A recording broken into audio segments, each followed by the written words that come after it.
So today we are flying out Mitsubishi F-1, successor of the T2, right behind it in the line, and if you like the T2 you will probably like this thing. But it's not all roses and sunshine. I was struggling quite a bit at the start and I wanted to make sure that what I'm saying is actually correct, and that's why I mostly get about 100 kills in new vehicles, which is what I did in this thing. Did about 45 games, got 102 kills, just to make sure I'm not on a lucky streak or bad streak, so I start talking out of my ass. As I was playing this thing, got a lot of up tiers. Every game so far was 10.7, maybe 9.7s, I saw a few, but most games were indeed with phantoms and all that good stuff. And then, mid playthrough, as I was mauling my ass off and throwing chairs around the room, I came across this video called Consistent Excellence from Spitfire. And while there inherently is nothing wrong with the video, it does miss quite a few key points of this vehicle because he did not do many games. So instead of the Draken video I had planned today, I made an F1 video to kind of counter his points and to clear up some things. We already talked it out in DMs. You don't have to start a flame war here because there is none. Alright, well, with that out of the way, I will talk about the vehicle itself in a second, because we're going to go right into the action here, head on with a MiG-21. And I see that he ping spikes me on my RWR on the left, so I know that he has me locked up and I can expect a missile coming my way very soon here. And there it is. Narrowly dodged that, and that's one of the things in this vehicle. Those missiles you can easily dodge. R60s, AIM-9Js are not easy to dodge in this thing, and you can expect to get slapped by them quite often. If you get a map like Afghanistan, you basically cannot shake someone off your ass. This thing loses a lot of speed, it does turn reasonably well, but it also does not have the power or the sustained turn rate to actually keep up with MiGs, or Phantoms for that matter. Even an FGR can, if he flies it right, out-dogfight you. You just do not have the energy. You lose a lot of energy by just turning. This thing seems to turn very well, but most of that turn rate is just AOA. And what AOA is literally just you point your nose up, but you don't actually turn that well. You're just drifting through the air, your plane turns into a massive air brake. This thing feels a bit like an F-104 without its flaps. With the flaps down, this thing can turn reasonably well, but again, you have to watch that energy, and without energy, you're not going to be out-turning anything. So you really want to be careful with that. Then the second point is what I said before, dodging missiles is an extreme pain in the ass in this thing. If you have to go defensive in this vehicle, 9 out of 10 times you will die. And that's just how it is. This thing is extremely unforgiving. You're one of those mid-tier, top-tier planes, so you're just not it, you know. And all the planes that are just it, Phantoms, MiG-21 Bisses, the MF, the SMT and all those good planes, everything with good missiles will absolutely hand you your ass. And you have to be careful of them. You cannot be on the back foot. You are a support fighter. The AIM-9Ps are, well, they are really good. You have to keep in mind that they are slightly different to the AIM-9J, and that is because of the load factor. You can only fire these missiles if you pull less than 4 Gs, which is the same as an AIM-9B, mind you. So, and you're going pretty fast in this thing. So reaching 5 Gs is extremely easy, and it makes an extremely frustrating missile, because you know it's very good. Sometimes you won't be able to lead the missile, and that's why you still fire it off. And then it doesn't track, or it doesn't track well enough because it's not an SRAM, and you waste a missile, or maybe even throw the game because you didn't lead it. And that's just extremely painful, but that's just unfortunately how it is. And here we are. There's 4 people left, 1 MiG-19 is crit. I'm gonna pop a random order here so they can pop a blind hunt on me, and I'm going back for a landing. For the very sole reason that the fuel on this thing absolutely guzzles. The fuel on this plane just disappears. It's like 2.5 times per second with the afterburner on. And in a 3v1, well, it was a 3v1, MiG-21 Biss tried to strafe me, I J'd out, and he died because he ran out of fuel as well. Now I'm taking off, it's 2v1, MiG-21 and a MiG-21. I can see that that one is a German one, so that will be an MF. I'm not too sure what the other one is right now. I'm gonna hope it's a PFN. And at this point I'm kind of thinking like I'm probably dead here. And again, this is cherry-picked footage, but I wanted to show you the plane and what it can do and what it can do. The Vulcan, of course, is extremely good, but the only problem is that this thing has a very awkward roll and a very awkward rudder, and this makes it so that a lot of times you will not be able to actually hit something. And what I want to do right now is stay very low, try to stay unspotted. I'm gonna be scraping the ground here. While I'm gonna put a missile, I'm a little bit too soon on that one, so I'm gonna be turning it on soon and then turn it back on. There's 2 guys right in front of me, and what do? I pitch up for the guy on the back. And why do I do that? So that if I pick him up, I don't have the other guy right on my 6. I'm just spraying this dude because I have a lot of ammo. I need to kill one as fast as I can. And now I got the MF on my 6, which is anything but ideal. The ideal thing is the SMT does not have flares. He's not that fast right now. I have AIM-9Ps, so with a little bit of luck I will be able to missile this guy out of the air. He turns just too late. Just kidding. It's a missile after that one. He turns just too soon actually, and he eats the missile. I had 4 missiles, I need to kill that one guy. I would have shot all my 4 missiles at that dude if I had to, because I need to go on the defensive, and right now it's 1v1, which makes it so that I can somewhat dogfight this guy. I kind of denied him the angle of the missile there by pulling in very sharply. I need to dump speed here, and this sounds very counterintuitive, because I'm fighting a MiG and I want to use my energy, but if I'm not slower than the MiG, if I'm faster than the MiG, he's going to sit behind me. If we're on the same speed, he will completely outturn me. So what I want to do is go a little bit slower than him, so I can cut into his loop and force a prolonged dogfight. If he starts on my 6, if he gets the position, I am done. That's over. There's nothing I'm going to be doing. And that's how it works in fights with supersonics. I think he cut his throttle, he slowed down a lot more than I did. He tried to stay on me because that's something MiGs like to do. And at this point he's hanging out of the air. I got the position, and once you got the position in top tier planes, there is very little you're going to be doing at these speeds. I have missiles if you try to run away. It's very unwieldy at low speed, because you can see that with my mouse aim, the plane doesn't really move, and the moment I touch my keyboard, it just rocks the plane up. But at this point we're both on the deck, I'm right on the 6, he's not going to be getting away from that, and he goes into the ground. A few games later, not a few, like 10 games later, we're on Afghanistan, and this map is the absolute bane of your existence, because the ground level here is at 2 kilometers, and what does that do? It makes the missiles relatively faster, makes the missiles pull relatively harder, and while you pull relatively less. And this is not a great combination, because even on the deck you struggle against missiles, and the higher you go, the harder they will slam you. There's an A7 in front of me. If he had just done not that, all he had to do was fly away from me, give me a little bit of an angle, and I could have missiled at least 2 of those guys there, and then I maybe would have 1v1'd the other guy. But the A7D instead flew towards me and then even pitched up into me, forcing me to go head on with 3 MiGs at once. That's not a good idea. What you want to do if you need help is fly not directly away from someone, because if you fly directly away from someone, I won't be able to catch you. But fly like away in a diagonal aspect, and if there's 3 people on your 6, there's a very big chance that I can pick them all off, especially in missile tier. When you're fighting props, when you're fighting jets, like the lower tier jets, it's less of an issue.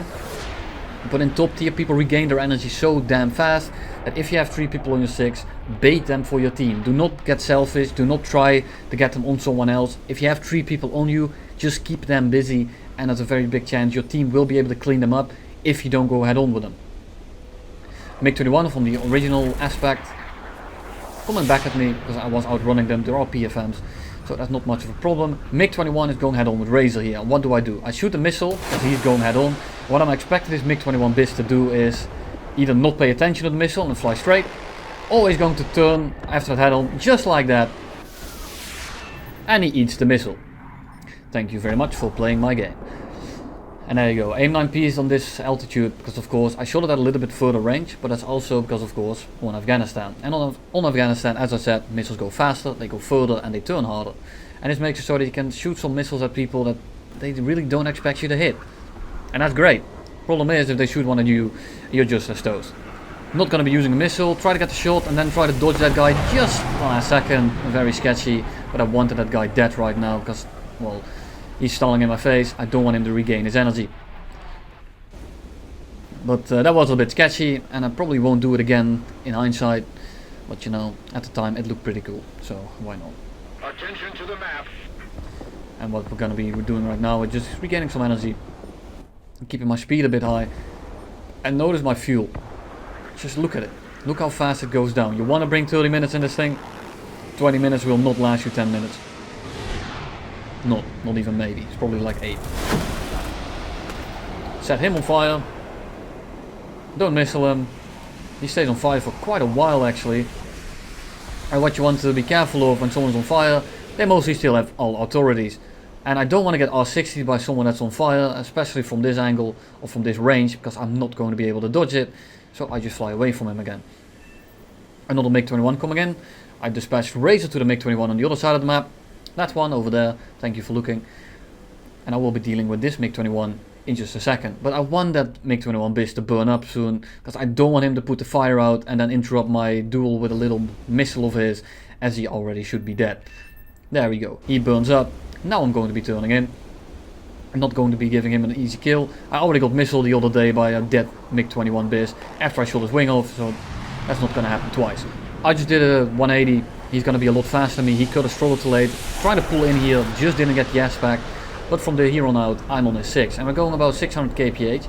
And it's going to be very hard for him from this point onward to actually get rid of me. I still got 2 missiles. I still got a lot of ammo. And I'm going to be using it. You do have a lead indicator in this thing, but I don't really like using it. It throws me off more often than not. You will see some lead indicator in a second. But in general, I won't be using it. This guy has been following me around in his MiG-21 for a while, and this is how most of your fights are going to look. He's already bleeding his speed in the heddle. I have to bleed more speed than him, because if I stay in front of him, he will R60 me. I need to get behind him. That's my only priority right now. I need to get the position. If he doesn't want me to get that position, I am not going to be getting it. I'm going very slow here. I'm really trying hard to stay behind him, because that's my only chance I'm going to get. What I'm doing right here is just prolonging my life. And if he flies like this, there's literally nothing I'm going to be doing. I'm pulling under him again. I'm going to be pulling straight up. There's a teammate coming in. And that's my only hope at this point. And you can tell that I'm basically boned right here if this F4 wasn't coming in. I'm prolonging my life again. I'm hanging right above the MiG-21. I'm hoping he hits it. I'm already diving out preemptively. Because I need to get away right now. He would have killed me the turn after. Try to get aspect so that he wouldn't be able to lock a missile on me. Trying to get away from here. MiG-21 locking me. And he shoots an R60 at me. I notice how hard I'm going to be struggling. You need to wait until it's very, very close. And then pull at the very last second. Listen closely. And that's not a nice sound, is it? But I got away with it. But I can assure you, you're not going to get away with it very much. It's a bit of a painful plane. But it can work if you get down to it. Except I never have. Trying to not return the battlefield here, because if I do, I am dead. I got these 2 F4Es chasing me all the way across the map. Trying to bring them away as far as I could. I didn't get third partied as well. F4Es are the bane of your existence. Just like MiG-21 Bizes. This guy's gonna be flying away. He's not very fast.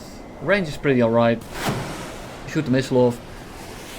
And preemptively turn back into the other guys that are coming in. MiG-21 and actually the whole entire enemy team. F-104 isn't that much of a problem. He flashed my missile, which is very unfortunate. MiG-21 coming in. Need to get under him. I need to get away from him. Trying to pick up some speed again. And you can tell that if I don't have a team and one of these guys really wants to focus you, and they really like focusing this thing because they know it's an easy kill and people just want that easy kill. And that's annoying. People are mostly not going to be breaking off from you. But this one time they did. Otherwise I would have died here, and I can show you countless examples of me getting killed by 5 people at once, but I'm not going to bore you with that. I know you people like to see me die, but I'm not going to show you me dying when there's nothing to learn from it. There's nothing to take away from me getting ganged up by 4 people and not being able to dodge 5 missiles. That's just not, there's nothing to gain from that. So I'm not going to be showing it. I'm going to be very clear with you that I died a lot on this thing, and this is one of the most stressful planes I've flown in a long while. But I'm not going to bore you with the deaths. And right now I'm just trying to fly away. I'm trying to get separation from these guys. I'm trying to kite these guys away. I know that there is an FGR in the position where I'm going to right now, and I want to shoot him down in the head on. That's all I want to do. I got these 3 guys on my 6. I'm outrunning them for now. And I know that I don't have the most amount of fuel, but I'm hoping one of them will break off to RTB. And that's why I'm flying towards my airfield. So I can 1 RTB very fast, and 2 maybe nick this FGR in the head on. And there he is. Shoot a little burst. Hit, crit, fire, dead. Thank you very much. And now I'm going to be extending. I need one of these guys to break off. I don't have the time for this. I can't deal with all these guys at once. And that's a problem. That F-104 is probably running 20 minutes of fuel, which means that I have a little bit more than him. Maybe he has to RTB, but pretty far away, and one of them breaks off. 2 of them break off. Thank you very much. I can do 2 things right now. I can either go land, get my fuel, get my ammo, and then strafe them as they take off, or I engage them right now as they're all busy, all low on fuel, and maybe don't have missiles left. MiG-21 coming head on. Same deal, shoot in the head on, blow his wing off, PFM, he's not going to be doing anything anymore. And at this point, the F4E is getting forced slow by Razor, so I want to capitalize on this. I'm not using my afterburner, I'm just trying to cruise over there, because I want this F4E dead, and if the F4E is dead, we have basically won. We are an F104S, as well as the F2. That'd be something, Mitsubishi F2. A little bit too new, I think, for this game. But I'm in the F1. I have 2 missiles left, and I will be able to kill this F4E relatively easily here. And the F104As are not really a problem. So I'm just looping over right here. The F4E is extremely slow, which makes sure that I can very easily loop over, prime that missile, and kill him with my mine. He just J's out, but it didn't really affect anything. I would have missiled him there anyway, or otherwise I would have gunned him. I still had plenty of ammo, plenty of rockets as well. So nothing really changed there, but thank you for not wasting me a missile, I guess. And now there's 2 F104s. I just took off. One over there, and there's one just behind him. And why do I not pitch up for the first guy? Same story as the first game. I'm not gonna go for the guy in front, because as I stall out for him, the other guy will very easily just hose me down. And I'm gonna be pitching up for this guy. I'm right below him. This time it's actually going to work out, however. I'm not getting a lock. And you can tell I'm trying to fire there, but I can't, just because of the load factor of this thing, because it's only 4Gs. Just make sure you can't really lead any missiles. I got the lead indicator because we're at very high altitude now. Well, not very high, but 5 kilometers. But at that altitude, you're not dodging that, chief. Aim 9P is at 5 kilometers, and you're in an F104A? Nah, that's not gonna happen. So he just eats the missile, and I can assure you that the next kill isn't gonna be very spectacular either. I'm just gonna run it out, because it shows some tactics, it shows some strengths of the plane, some weaknesses, and there's a reason this game is at the end. Because I know that about 60% of you, probably more, like 70% of you, won't be seeing this anyway. But I like to fill as much footage in here as I can to make my point as clear as I can. And it also makes so that you can get a better idea of how this plane actually functions, without me having to just give you analogies and just you having to trust me. This way I can show you more, and this way you can form your own opinion as well, and not just listen to me. And at this point I have 3 missiles left, I have a full bag of fuel, I have 600 rounds of this goddamn Vulcan, and he's in an F104A. And if you get a matchup like this thing's suddenly it becomes actually pretty good. The F104A actually turns surprisingly well. Keep that in mind, he can out-dogfight you. If he's on lower fuel, if he uses his flaps right, if he uses his trajectories right, but you know, not everyone will do that. This guy, however, I'm actually not sure what he's going to be doing. Because I think he sees me. I'm not too sure if he sees me or not. He's going straight up. So I'm like, okay, let me prime a missile. And then he pulls in. And what he did at this point was just waste all his energy. Got him radar lock, got a lead indicator. If I shoot a missile, he's going to go straight into the sun, hose him down. And that's kill number 5. Should have been 6 because the PFM just crashed and didn't give me anything. But you know, it is what it is. Welcome to War Thunder. Have a nice Sunday and see you all very soon again.